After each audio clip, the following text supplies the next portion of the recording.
Okay, we're back again here at the Greatest Sports Channel, and this is the second video that we're talking about Derek Jeter's shortstop capabilities. And in my book that I wrote, The Greatest, I identified him as the worst fielding shortstop. In the book, I analyzed about 30 defensive shortstops in that book. And since I wrote it, I've been reading up a lot more about Derek Jeter's defense, and he's not a good defensive shortstop. There's just no question about it. He won 5 Gold Glove awards uh, for reasons not related to his defense, and I explained this mostly in video one. But since then, I looked up some other things, and Bill James, who is the statistical baseball guru, also wrote a book about this in his what's called the Fielding Bible, and proved that Derek Jeter is a horrible shortstop, a fielding shortstop, possibly one of the worst fielding shortstop when it comes to range in the history of all of baseball, and they concluded possibly one of the worst fielding players in all of baseball.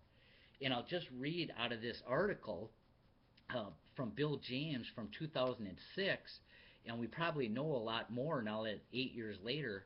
And I'll just try to summarize some of this, and you can find this.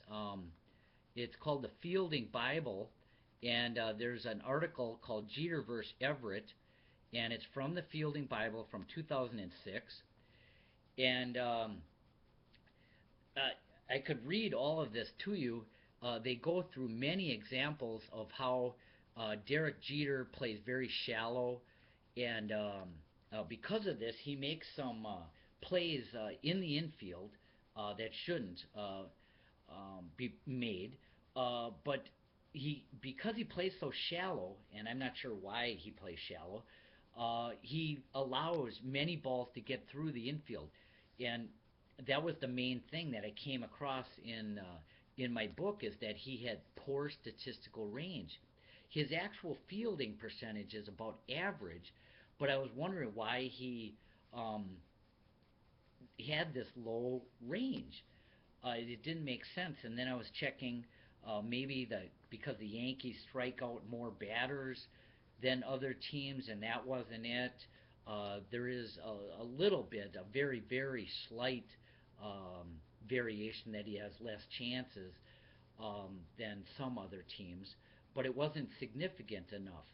So then I found this article by Bill James, and he lays out in detail why um, Derek Jeter is not a good fielding shortstop.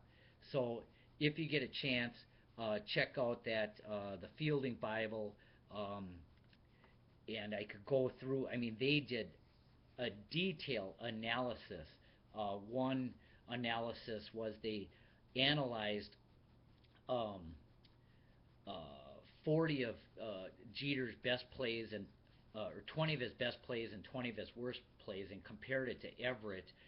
And Everett always set his feet, got to many more balls, and Jeter made a lot of throws without setting his feet, took a lot of chances trying to get double plays, and tried to make great plays, but his overall fielding suffered because of it. And mostly because apparently he played shallow his whole career. And I'm not exactly sure why he would have done that.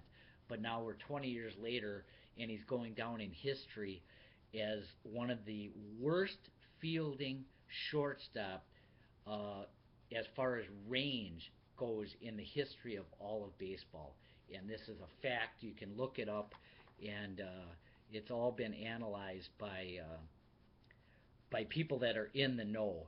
And I did my little quick analysis, just a half an hour this afternoon, and was able to determine a lot.